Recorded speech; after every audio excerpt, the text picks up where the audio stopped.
నమస్కారం truth news కి స్వాగతం హెడ్లైన్ చూద్దాం ట్రంప్ పై మరోసారి ప్రశంసలు కురిపించిన పాక్ ప్రధాని షహబాజ్ షరీఫ్ మే నెలలో భారత్ పాక్ యుద్ధాన్ని ఆపింది ట్రంపేనని వ్యాఖ్య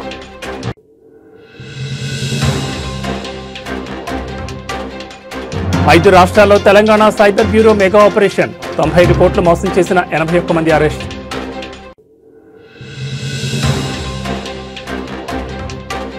నడి రోడ్డుపై 5 గంటల పాటు నిలిచిపోయిన కావేరీ ట్రావెల్స్ బస్సు పట్టించుకోని యాజమాన్యం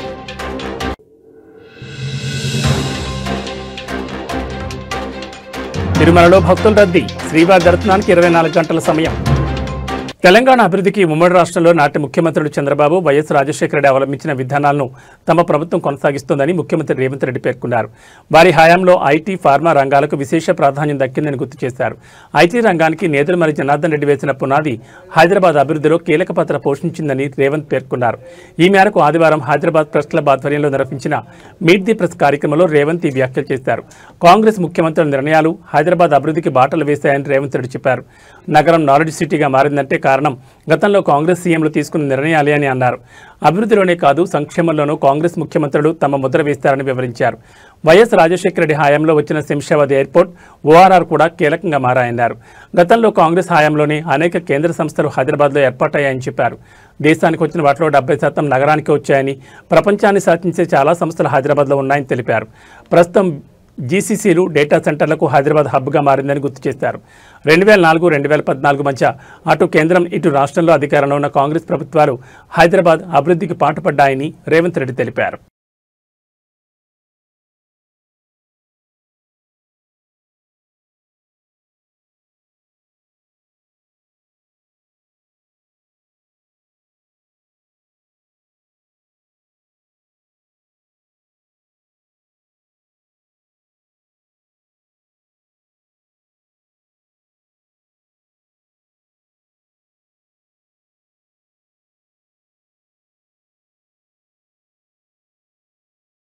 ఇక డీటెయిల్స్ చూస్తే తెలంగాణ సైబర్ సెక్యూరిటీ బ్యూరో దేశవ్యాప్తంగా సంచలనం సృష్టించిన భారీ ఆపరేషన్ను విజయవంతంగా పూర్తి చేసింది.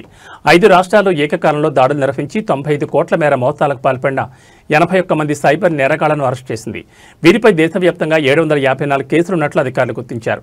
సైబర్ నేరగాళ్ల కదలికలపై నిఘా పెట్టిన cyber security bureau Andhra Pradesh, Kerala, Maharashtra, Tamil Nadu, Karnataka రాష్ట్రాల్లో ఏకకాలంలో దాడులు చేపట్టింది. ఈ ఆపరేషన్లో మొత్తం 81 మందిని అదుపులో తీసుకుంది. అరెస్ట్ అయిన వారిలో 17 మంది ఏజెంట్లు, 7 మహిళలు, 58 మంది మ్యూల్ ఖాతాదారులు ఉన్నారు. నిందితుల నుంచి 84 సెల్ ఫోన్లు, 101 సిమ్ కార్డులు, 89 బ్యాంక్ పాస్బుక్లు, చెక్ బుక్లను పోలీసులు స్వాధీనం చేసుకున్నారు.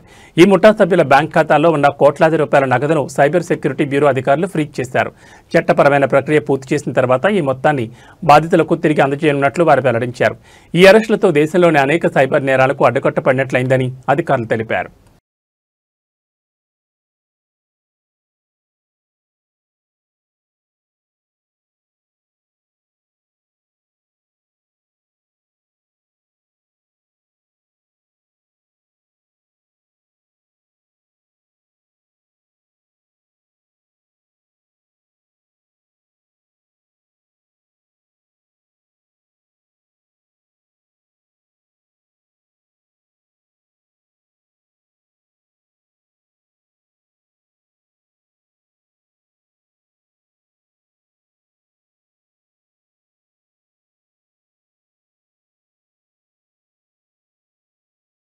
భారత్, పాకిస్తాన్ మధ్య గత మే నెలలో తలెత్తిన తీవ్ర ఉద్రిక్తతలను చల్లార్చి యుద్ధాన్ని నివారించింది అమెరికా అధ్యక్షుడు డొనాల్డ్ ట్రంపేనని పాకిస్తాన్ ప్రధాని షహబాజ్ షరీఫ్ మరోసారి ప్రశంసించారు.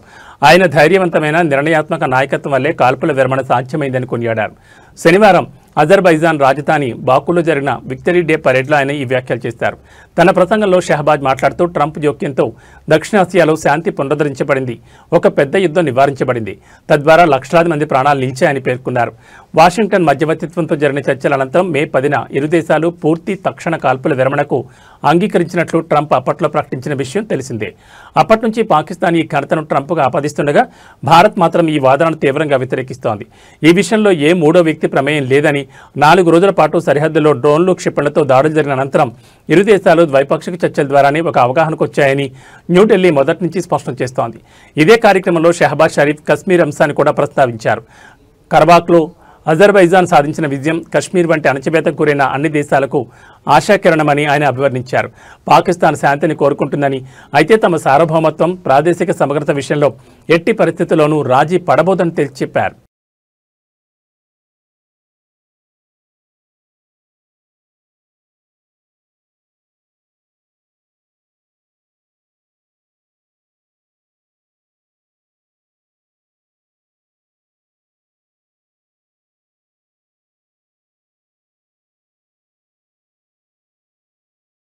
ఎన్డీఏ తరపున బీహార్ ఎన్నికల ప్రచారంలో పాల్గొంటున్న ఏపీ విద్యాశాఖ మంత్రి నారా లోకేష్ కేంద్ర విద్యాశాఖ మంత్రి ధర్మేంద్ర ప్రధాన్తో పాట్నాలో సమావేశమయ్యారు. బీహార్ ఎన్నికల నేపథ్యంలో ఈ భేటీకి ప్రాధాన్యత ఏర్పడింది. ఇది కేవలం మర్యాదపూర్వక సమావేశమేనని లోకేష్ వెల్లడించారు. ఈ భేటీకి సంబంధించిన వివరాలను ఆయన స్వయంగా పంచుకున్నారు. బీహార్ బీజేపీ ఎన్నికల ప్రచార బాధ్యతలు చూస్తున్న ధర్మేంద్ర ప్రధాన్తో మర్యాదపూర్వకంగా భేటీ అయినట్లు లోకేష్ తెలిపారు. బీహార్లో ఎన్డీఏ కూటమి విజయం కోసం ప్రధాన్ అహర్నిశం శ్రమిస్తున్నారని ఆయన కొనియాడారు. గత ఏడాది జరిగిన హర్యానా, ఒడిశా ఎన్నికల్లో బీజేపీ గెలుపులో ప్రధాన్ కీలక పాత్ర పోషించారు. ఇప్పుడు బీహార్లో మరోమారు ఎన్డీఏ సర్కార్ను గెలిపించేందుకు ఆయన చేస్తున్న నిర్మాణాత్మక కృషిని ఈ సందర్భంగా అభినందించారని లోకేష్ పేర్కొన్నారు. మరోసారి ఎన్డీఏ ప్రభుత్వం అధికారంలోకి రావడం ఖాయమని నారా లోకేష్ ధీమా వ్యక్తం చేశారు. ప్రజలు ఎన్డీఏ పాలన వైపే మొగ్గు చూపుతున్నారని, ఎన్నికల ఫలితాలు కూటమికి అనుకూలంగా ఉంటాయని విశ్వాసాన్ని వ్యక్తం చేశారు.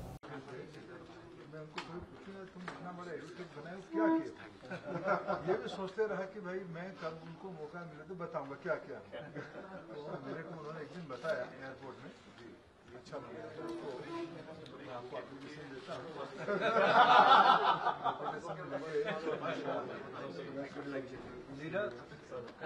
Good thing in the host history today morning somebody told me 40 years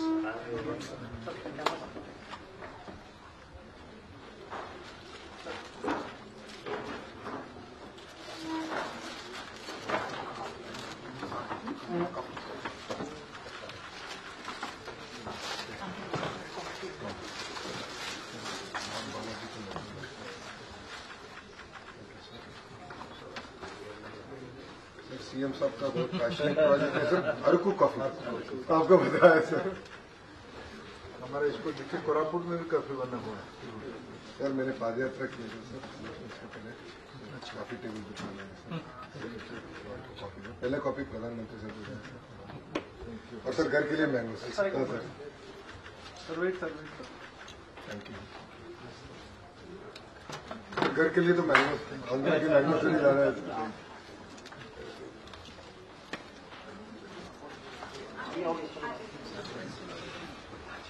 वहीं बैठते फिर हम आते हैं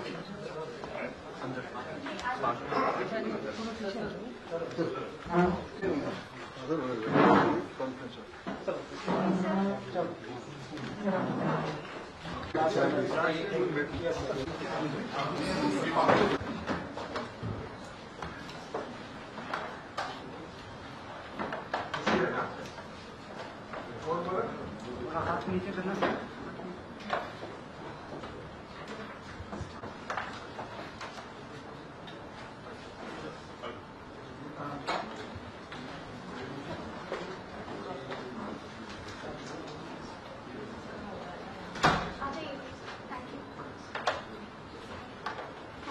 తిరుమలలో భక్తుల రద్దీ కొనసాగుతోంది. వైకుంఠం క్యూ కాంప్లెక్స్లోని అన్ని కంపార్ట్మెంట్లు నిండిపోయి శిలాతోరణం వరకు భక్తులు క్యూ లైన్లో వేచి ఉన్నారు. ఇక టోకెన్ లేని భక్తులకు సర్వదర్శనానికి సుమారు 24 గంటల సమయం పడుతోంది. అలాగే నిన్న శ్రీవారిని 80,560 మంది భక్తులు దర్శించుకోగా 35,195 మంది తలనీలాలు సమర్పించారు. ఇక శ్రీవారి హుండీ ఆదాయం 3.22 కోట్లు వచ్చింది. మరోవైపు ప్రఖ్యాత పారిశ్రామికవేత్త ముఖేష్ అంబానీ తిరుమల శ్రీనివాసుని దర్శించుకున్నారు. సుప్రభాత సేవలో పాల్గొని స్వామివారిని దర్శించుకున్నారు. దర్శనానంతరం ఆలయ అధికారులను కలిసి వేద ఆశీర్వాదం తీసుకున్నారు. అలాగే ఇవాళ తిరుమలలో కార్తీక వనభోజనాలు జరగనున్నాయి. పార్వేట మండపంలో ఉత్సవమూర్తులకు ప్రత్యేక స్వప్న తిరుమంజనం అర్చకులు నిర్వహించారు. ఈ కార్యక్రమంలో భక్తులు పెద్ద ఎత్తున పాల్గొన్నారు.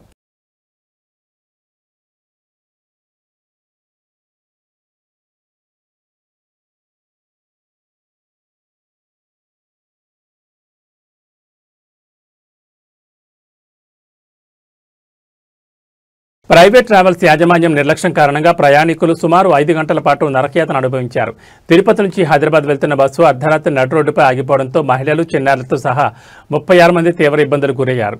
ఈ ఘటన బాపట్ల జిల్లాలో చోటు చేసుకుంది. పోలీసులు అందించిన వివరాల ప్రకారం బి కావేరి ట్రావెల్స్ చెందిన బస్సు 36 మంది ప్రయాణికులతో తిరుపతి నుంచి హైదరాబాద్కు బయలుదేరింది.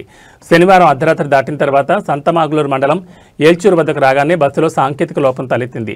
దీంతో బస్సు ఒక్కసారిగా నడి రోడ్డుపై నిలిచిపోయింది. ఏం జరిగిందో తెలియక డ్రైవర్లు వెంటనే తమ యాజమాన్యానికి సమాచారం అందించారు. ప్రయాణికుల ఆందోళనతో డ్రైవర్లను ప్రశ్నించగా చిన్న సమస్యనని త్వరలోనే సరిచేసి బయలుదేరుతామని చెప్పారు. సమస్య పరిష్కారం కాకపోతే మరో బస్సును ఏర్పాటు చేస్తామని నచ్చ చెప్పారు. దీంతో ప్రయాణికులు బస్సులోనే నిద్రకు ఉపక్రమించారు. అయితే గంటలు గడుస్తున్నా బస్సు కదలలేదు. ప్రత్యామ్నాయ ఏర్పాట్లు కూడా చేయలేదు. తెల్లవారుజాము కావస్తున్న యాజమాన్యం నుంచి ఎలాంటి స్పందన లేకపోవడంతో ప్రయాణికులు సహనం నశించింది. ముఖ్యంగా మహిళలు, చిన్నారులు తీవ్ర అవస్థలు పడ్డారు. చేసేదేమీ లేక చివరకు పోలీసులకు సమాచారం అందించారు. వెంటనే ఘటనా స్థలానికి చేరుకున్న పోలీసులు ట్రావెల్స్ యాజమాన్యంతో మాట్లాడి ప్రయాణికులను వేర్వేరు బస్సుల్లో వారి గమ్యస్థానాలకు పంపించారు. బాధితులకు టికెట్ ఛార్జీలను వాపసు ఇప్పిస్తామని పోలీసులు హామీ ఇవ్వడంతో ప్రయాణికులు ఊపిరి పీల్చుకున్నారు.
సంచలన దర్శకుడు రామ్ గోపాల్ వర్మ మెగాస్టార్ చిరంజీవికి క్షమాపణలు తెలిపారు. తెలుగు సినిమా గతిని మార్చిన శివ చిత్రం రీ-రిలీజ్ సందర్భంగా చిరంజీవి ఆ సినిమాపై తనపై ప్రశంసలు కురిపిస్తూ ఓ వీడియో విడుదల చేయగా దానిపై వర్మ స్పందించారు. తెలియకుండా మిమ్మల్ని ఎప్పుడైనా బాధపెట్టి ఉంటే నన్ను క్షమించండి అంటూ ఆయన ట్వీట్ చేశారు. చిరంజీవి గొప్ప మనసుని ఈ సందర్భంగా కొనియాడారు.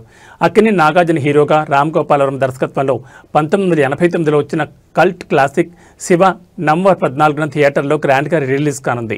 ఈ నేపథ్యంలో megastar Chiranjeevi the punch of Shiva పేరుతో విడుదలైన డాక్యుమెంటరీ వీడియోలో తన అభిప్రాయాలు పంచుకున్నారు. శివ ఒక సినిమా కాదని అదొక విప్లవమని చిరంజీవి అభివర్ణించారు. ఆ సినిమా చూసినప్పుడు షాకింగ్గా అనిపించిందని, తెలుగు సినిమాకు కొత్త బరవడు సృష్టించిందని కొనియాడారు. ముఖ్యంగా సైకిల్ చైన్ లాగే సన్నివేశాన్ని ఇప్పటికీ మర్చిపోలేనని, అదొక కల్ట్ సీన్గా తన మనసులో నిలిచిపోయిందని గుర్తు చేసుకున్నారు. నాగార్జున నటనలోని తీవ్రత, అమల, రఘువరన్ల పాత్రలు సినిమాకు ప్రాణం పోసాయని అన్నారు. ఈ సినిమా నేటి తరం కూడా చూడాలని, అప్పట్లోని ఎంతో ఆధునికంగా తీశారో తెలుసుకోవాలని చిరు ఆకాంక్షించారు. ఈ కల్ట్ క్లాసిక్ వెనుక ఉన్న ముఖ్యమైన వ్యక్తి రామ్ గోపాల్ వర్మేనని చిరంజీవి అన్నారు. ఆయన vision, camera angles, sound presentation అద్భుతంగా ఉన్నాయని ప్రశంసించారు. చెన్నైలో సినిమా చూశాక ఆయన అభినందించడానికి పూలబొకే పంపడమే కాకుండా ఫోన్ చేసి మాట్లాడాను. ఆ యువ దర్శకుడే తెలుగు సినిమా భవిష్యత్ అని ఆ రోజే అనిపించిందని చిరంజీవి గుర్తు చేసుకున్నారు. చిరంజీవి చేసిన ఈ ప్రశంసల వీడియోకి రామ్ గోపాల్ వర్మ స్పందిస్తూ గతంలో నా ప్రవర్తన పట్ల మనస్ఫూర్తిగా క్షమాపణలు తెలుపుకుంటున్నానంటూ ట్వీట్ చేశారు.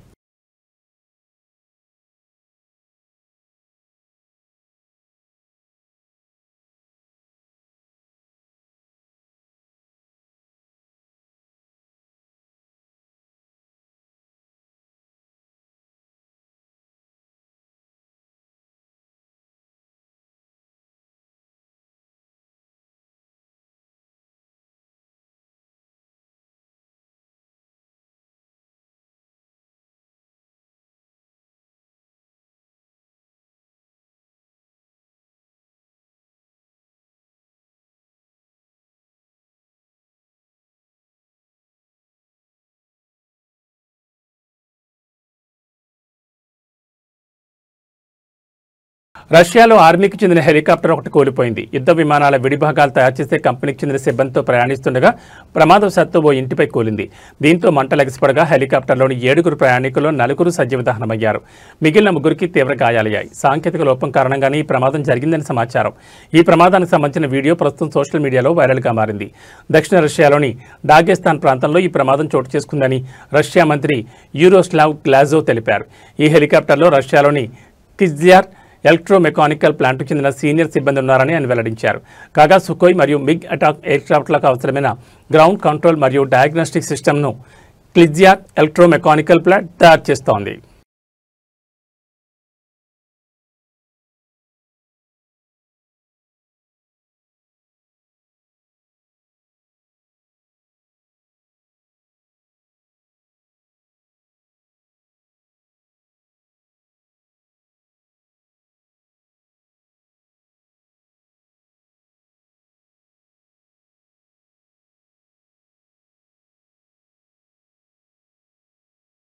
అమెరికాలో ప్రభుత్వ షట్డౌన్ ప్రభావం విమానయాన రంగంపై తీవ్రంగా పడింది. ఎయిర్ ట్రాఫిక్ను తగ్గించాలన్న ఫెడరల్ ఏవియేషన్ అడ్మినిస్ట్రేషన్ ఆదేశాలతో విమానయాన సంస్థలు వరుసగా 2వ రోజైన శనివారం కూడా 1000కి పైగా విమానాలు రద్దు చేశాయి.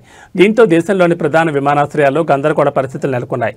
ఫ్లైట్ అవేర్ వెబ్సైట్ ప్రకారం నిన్న మధ్యాహ్నానికి 1000కి పైగా విమానాలు రద్దయ్యాయి. ముఖ్యంగా నార్త్ కరోలినాలోని షార్లెట్ విమానాశ్రయంలో అత్యధికంగా 130 విమానాలు రాకపోకలు నిలిచిపోయాయి. అట్లాంటా, చికాగో, డెన్వర్, నెవార్క్ వంటి ఇతర ప్రధాన ఎయిర్పోర్టుల్లో కూడా ఇదే పరిస్థితి కనిపించింది. న్యూయార్క్ నగర పరిసరాల్లోని విమానాశ్రయాల్లో సిబ్బంది కొరత కారణంగా విమానాలు ఆలస్యంగా నడిచాయి. షట్డౌన్ కొనసాగితే రానున్న రోజుల్లో రద్దయ్యే విమానాల సంఖ్య మరింత పెరిగే అవకాశం ఉందని అధికారులు హెచ్చరిస్తున్నారు. ప్రస్తుతం 40 విమానాశ్రయాల్లో 4% విమానాలు తగ్గించామని, మంగళవారం నుంచి ఈ సంఖ్యను మరింత పెంచి శుక్రవారం నాటికి 10% చేరుస్తామని FAA తెలిపింది. షట్డౌన్ కొనసాగి మరింత మంది ఎయిర్ ట్రాఫిక్ కంట్రోలర్లు విధులకు దూరమైతే మరిన్ని కోతలు విధించాల్సి వస్తుందని రవాణా శాఖ కార్యదర్శి సీన్ డఫీ హెచ్చరించారు.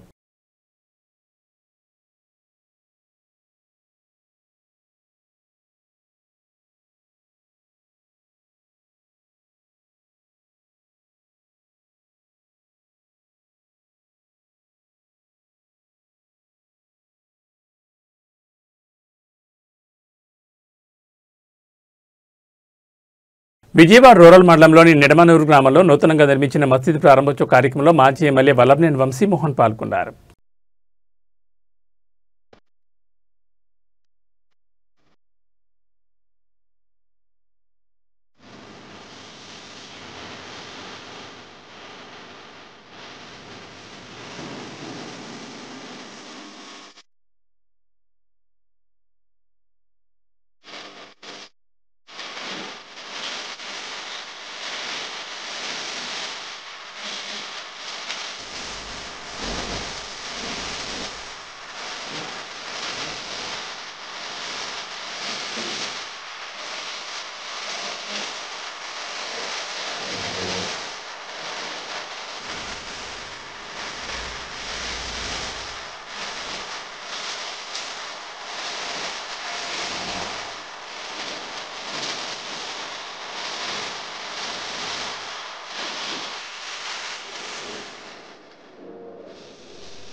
ఇవి బులెటిన్ విశేషాలు. మరో బులెటిన్లో మళ్ళీ కలుసుకుందాం.